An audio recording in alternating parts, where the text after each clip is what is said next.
चल तेरी शादी का तो सारा लगभग कपड़ा आ ही गया है, एक काम से तो निपटी। मम्मी मुझे है ना 2-3 लॉन्ग सूट और दिलवा देना। अब कहीं बाहर घूमने फिरने गए तो साड़ी में कहाँ घूमा फिरा जाएगा। ठीक है, वो भी दिलवा दूंगी। खुश हो गई शॉपिंग या अभी रह रही है?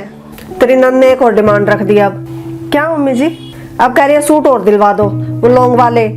अब भाभी आप बताओ, अब मैं साड़ियाँ लेकर जाऊंगी कहीं घूमने के लिए तो अच्छा लगेगा क्या? हाँ दीदी, क्या तो सही रही हो, साड़ी में तो दुखी हो जाओगी आप। अरे ठीक है, चल देना कल, जहाँ इतना खर्चा हुआ थोड़ा और सही। प्रिया सुन। हाँ जी मम्मी जी। तो इसकी ना साड़ियों की पैकिंग कर देना। अब मुझे तो आती नहीं है, सामान तो मैं ले आई जो इसने बताया था।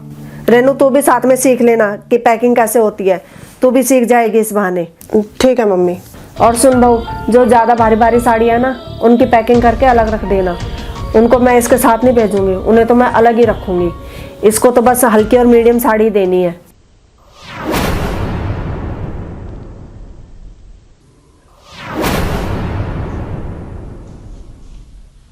पर क्यों मम्मी?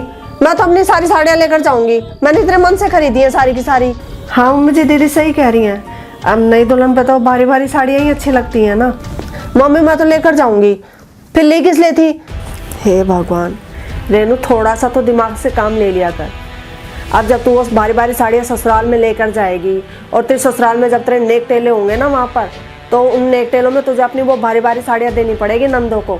फिर तू ये नहीं कह पाएगी दीदी ये मेरी मनपसंद है, इनमें से मत लो, इनमें से छाट लो, ये जो हल्के वाली है। इसलिए तो वो साड़ियाँ मैं तुझे बाद में दूंगी, जब तेरा दूसरा तीसरा चक्कर लगेगा, समझी? वाह मम्मी, आप तो कितना दूर तक का सोच लेती हो। माँ हूँ, औलाद के लिए ना हर तरह से सोचना पड़ता है। हाँ मम्मी, ये तो आप सही कह रही हो। काश ये समझदारी ना मेरी माँ ने भी दिखाई होती। मेरी माँ तो मूर्ख निकली। पता उन्होंने सारी हैवी हैवी साड़ियाँ मेरे साथ ये कह कर रख दी कि बेटा नंदों का तो शादी ब्याह और खुशियों के मौके पर ही नेक बनता है लेने देने का। आखिर वो भी तो अपनी भाभी से उम्मीद रखती है नेक लेने का।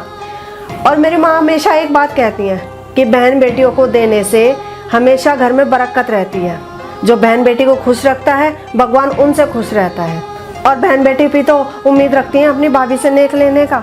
पता है मम्मी, मेरी मम्मी हमेशा कहती है किसी के देने से कोई अमीर नहीं होता और किसी के देने से कोई गरीब नहीं होता। बस ये तो खुशी जाहिर करने का तरीका होता है।